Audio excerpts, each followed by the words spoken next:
Yes, it's time for another album ranking. Today we are ranking Falls of Rauros. In case you don't know, Falls of Rauros are a black metal band, quite atmospheric, incorporate elements of folk, sounded very similar to bands such as Panopticon, even Alcest, and even Agalog. Now, they did change their sound throughout the discography. There are 5 albums to rank for Falls of Rauros. I've recently gotten into Falls of Rauros, and I think they are absolutely fantastic. So there are 4 members in this band, and they went through constant lineup changes before their debut album. Austin, who's also the mastermind of Panopticon, also featured in some of the albums and is also a live drummer for Falls of Rauros at times. So Austin from Panopticon have definitely helped. So how did they get the name Falls of Rauros? They got the name from J.R.R. Tolkien's Lord of the Rings. Although the overall lyrics, several themes aren't based on Lord of the Rings, they just got the name from it, and mostly the albums talk about depression,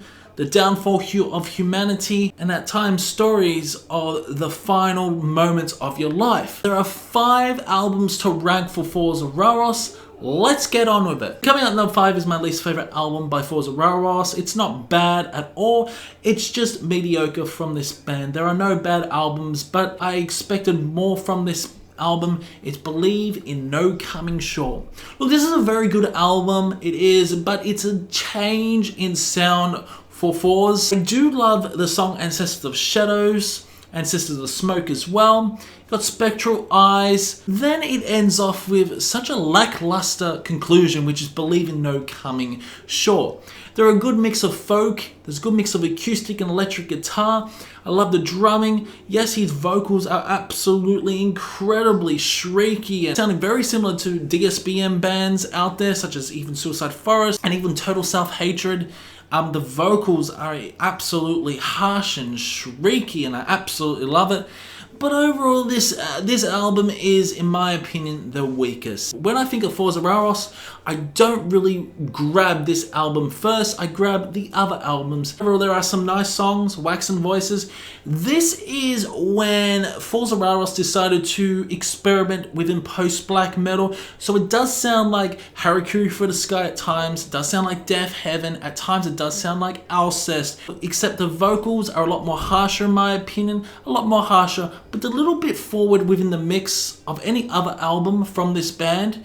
It's a good album, although it is my weakest, and that's why I Believe in No Coming Shore is last. Okay, so this pains me to put this second last. It's Vigilance Perennial. This was released back in 2017, and overall this is a pretty solid album.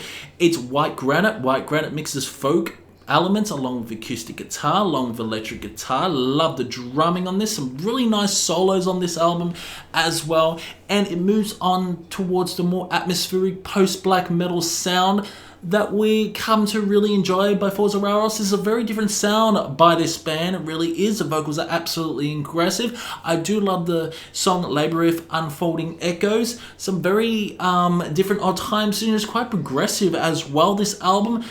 Like I said, there are some great solos on it. Impermanent Streak Through Marble is another great song to end off the album, and overall this is a pretty solid LP for Falls of Rauros. So what I love is the interlude within this album.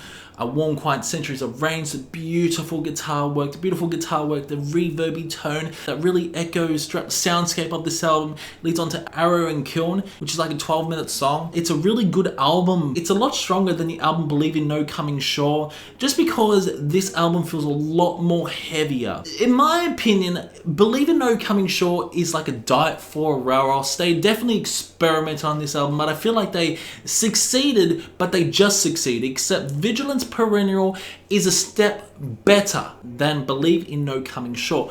But overall, it's a good album. Good album by Falls of Rauros, but it doesn't compare to the other albums I'm going to mention. Next up is Hail Wind Hone Oak. And what can I say? This is a masterpiece by this band. This is the debut album.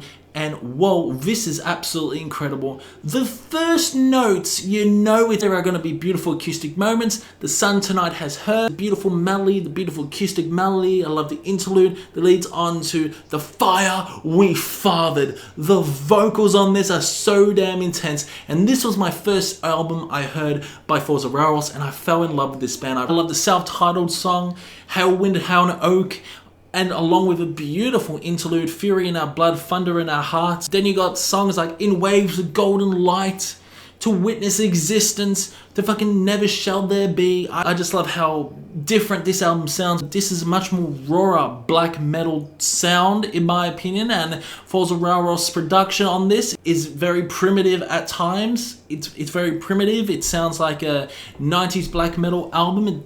Falls of Rauros don't have that production yet. It's very raw, it's very organic. The drums at times do sound incredibly raw in tone, and the vocals are so damn distant within the mix, and I absolutely love that. The melodies do get stuck in your head. The beautiful midsection acoustics as well, they just grow and grow on you. It's just like a blanket that covers you whole at the end. It's just such an awesome album, really is. This was my debut album. It is their longest album, 1 hour. This album is a masterpiece by Falls of Rauros, but there are 2 albums, in my opinion, that are slightly better.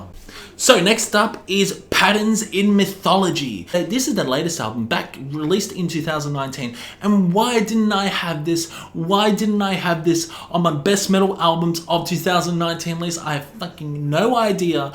But whoa, this blew me away. It really did. I just love how atmospheric it is. This is a very experimental album. We get first clean vocals as well on this album. Rina Valment has cleaner vocals, chants, and epic. The production is so damn good on this. I love the tone of the snare, love the tone of the guitars as well. The mix of the acoustic, mix of the folky elements, just it's like everything wrapped into one. This is what I want Falls of Rauros to sound. And while this is an absolutely fantastic album, got Weapons of Refusal, his vocals on that, so damn edgy and shrieky and demonic at times.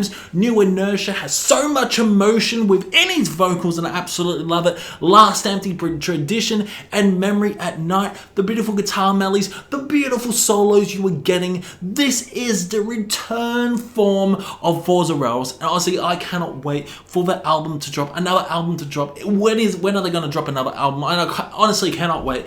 But yeah, Patterns in Mythology is my second favorite Falls of Rauros album, just because I absolutely love it. I have played this album a lot over the past week, and yeah, this album just grows on you and grows on you. Like, this is so much better than Believe in No Coming Shore. This is what I think Falls of Rauros wanted to sound like from the beginning, but they tried to find a sound, and holy shit, they succeeded in Patterns in Mythology. But there is one album that triumphs all in the discography. It is The Light That Dwells in Roddenwood. This is my favorite Falls of Rauros album. I can't stress you enough, you gotta listen to this album. This is their sophomore album. The production is so damn good. I love the drums, I love the guitar, the beautiful mixed neo-folky elements along with the just aggressive moments.